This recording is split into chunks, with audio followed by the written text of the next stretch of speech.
afternoon. Please come in. Good evening. Please sit down. Good evening. Okay, sir.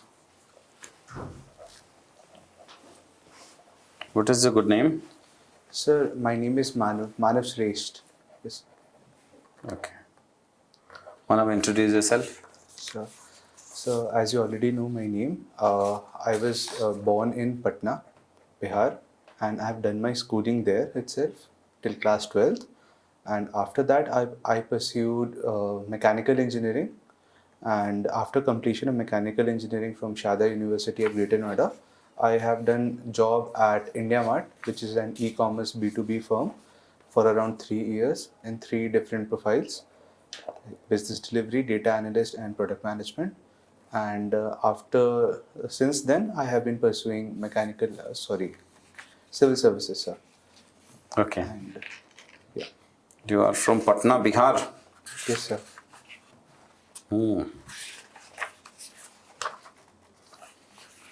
Technology.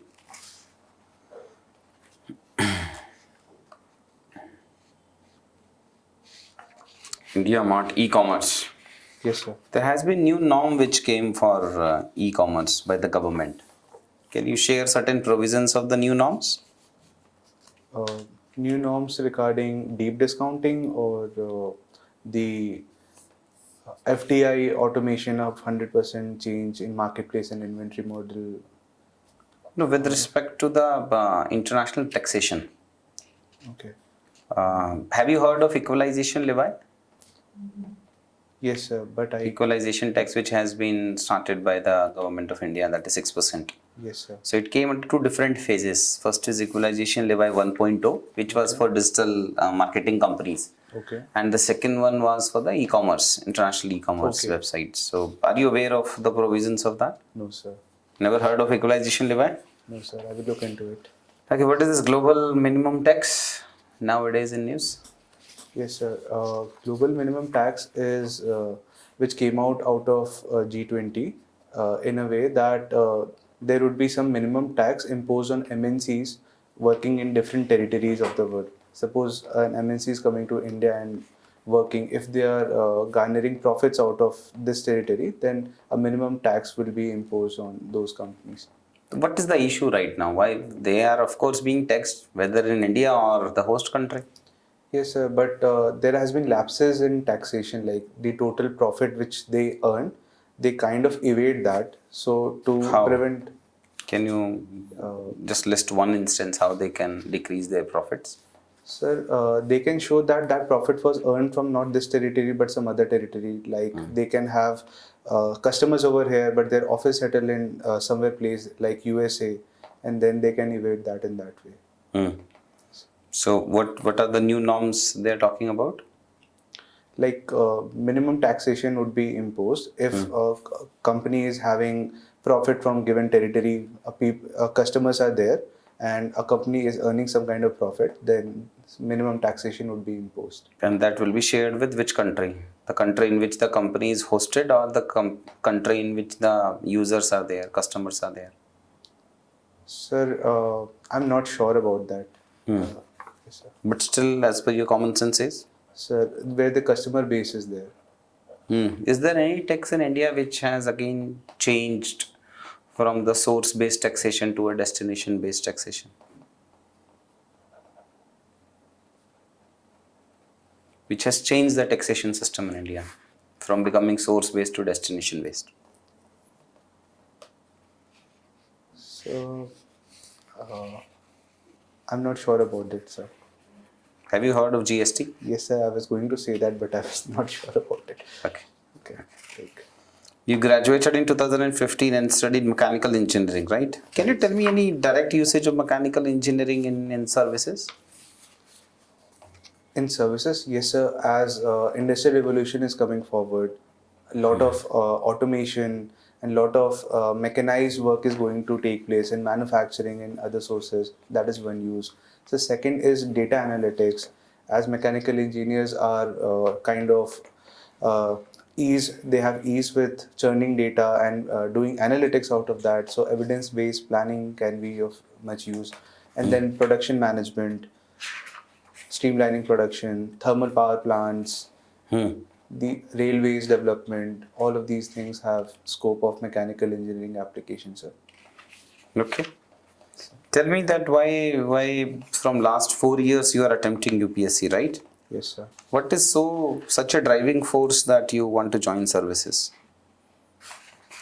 So I always wanted to join these services, like do a service, like earn a livelihood by doing something which is influencing others people for betterment, sir. That was my drive. I wanted to do something, and UPSC, as dynamic as it is, it provides me firstly a large platform, a large scale where I can bring in my capabilities and capacities at a larger level.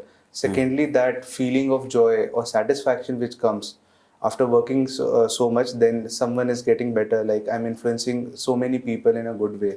So, in a way, like after 30 years of service, when I look back, I feel content with my work.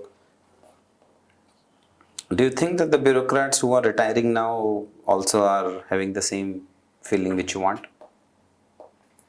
Uh, I guess so, sir. Okay, because we can see a lot of as, retired bureaucrats writing books and not talking so good about their experience in the government services.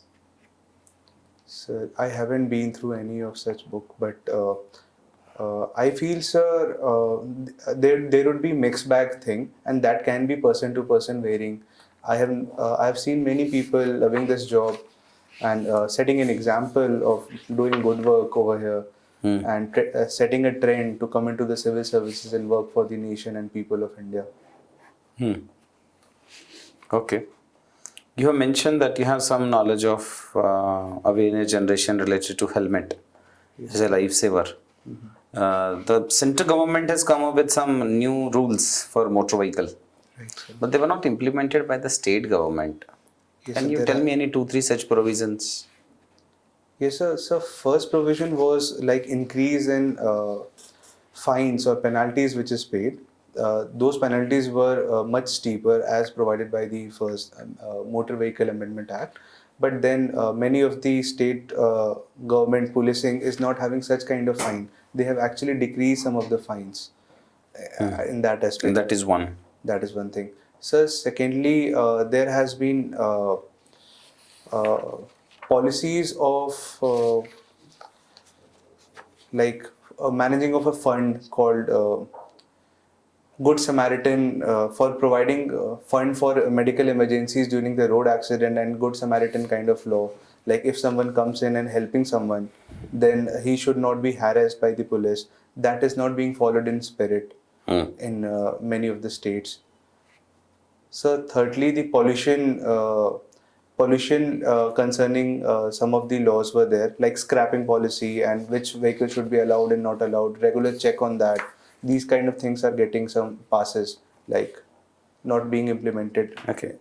Tell me related to the vehicle, the policies of the government are not stable because some time back they were talking about e-vehicles. Yes, sir. Once the e-vehicles come, or before that they were talking about that we skipped fifth domain and we directly entered into the sixth one. From fourth to sixth we came. Then the electric vehicle. Now we are talking about hydrogen. So don't you think that multiple policies are there in the vehicle segment now, which is also a constraint that why the private investment is not coming? Yes, sir. There has been some policy dilemma when it comes to the manufacturers of these vehicles. There has been some policy dilemma, but when you look at the government side, sir, this symbolizes the intention of government of moving towards better environmental protection and better sustainable kind of mobility. Firstly, sir, be it BE6 directly shifting to BE6, or bringing in both EV battery run or hydrogen based policy, like recent green hydrogen mission. All of these are converging towards better sustainability in mobility, sir. So secondly, yes, there should be some reform, as in if manufacturers are getting confused to go with EV or go with hydrogen, one thing which can be there is innovation, bringing in hybrid model of EV and hydrogen based FCEV, sir. So because battery packs are the only exception over there, otherwise all the running mechanism altogether is same when electricity has been produced. After that, the running mechanism is altogether the same. So that kind of innovation can take the automobile industry much ahead, and also solve many other issues like battery swapping, which is not there right now. So one FCEV, hydrogen and FCEV and EV battery then will be combined together. So if there is not enough charging, then someone can get refueled from a hydrogen Tell base. me, related to battery storage, the new rules came. Are you aware of some provisions of those new rules? Rules.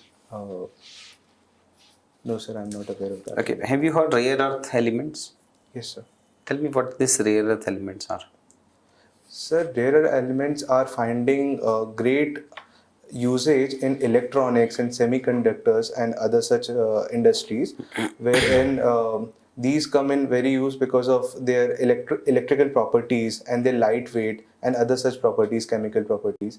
So basically, these are elements belonging to lanthanides, which are 15, then yttrium, scandium, and other such. There are a total of 17 lanthanides, as I can remember right now.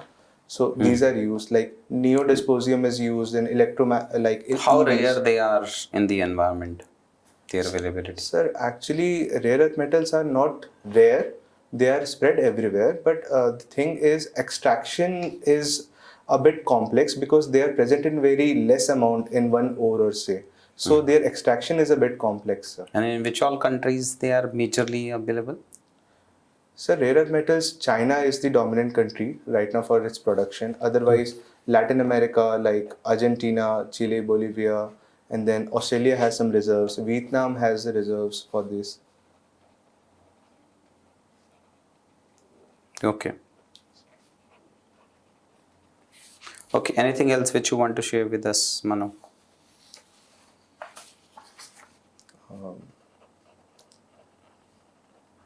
Like, no, sir. Like, No, nothing? Okay. thank you.